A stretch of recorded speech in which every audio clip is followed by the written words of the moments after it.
আলহামদুলিল্লাহ, আমি প্রথমে আল্লাহর কাছে শুকরিয়া আদায় করি যে আল্লাহ পাক আমাকে এই জায়গায় এনেছেন। আপনারা জানেন যে বিগত দিনে আমি খুলনা ২ আসনের এমপি ছিলাম। এবার আমাকে আমার দলের চেয়ারম্যান জনাব তারেক রহমান সাহেব উনি ৫ আসনে দিয়েছেন, যেহেতু এটা আমার আমার পিতৃভূমি সেই জন্যে। তো সবার দোয়ায় আমি আলহামদুলিল্লাহ জিতেছি এবং জামাতের সেক্রেটারি জেনারেল জনাব গোলাম পরোয়ার সাহেব ওনাকে হারিয়ে আমি সেখানে জয়যুক্ত হয়েছি।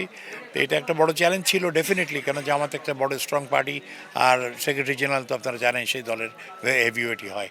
তো এই প্রথম থেকে আমাদের এই ছিল, যেহেতু আমাদের দল অনেক বড়, আমরা জিতবো, আমার সেই কনফিডেন্সটা ছিল প্রথম থেকেই। আর তারপরে আমার চেয়ারম্যান জনাব তারেক রহমান সাহেব, তার সহযোগিতা, তার ব্লেসিং ছিল আমার উপরে।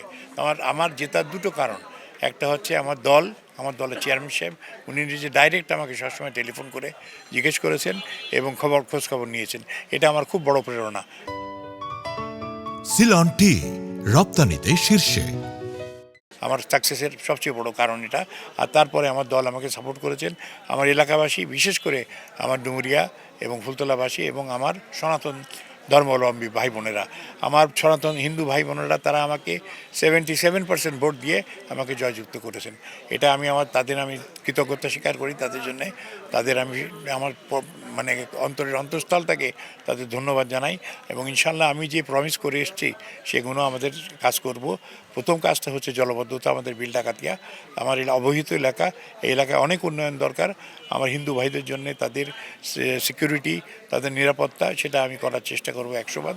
বাকি উপরওয়ালার ইচ্ছে যেটা, সেটাই হবে।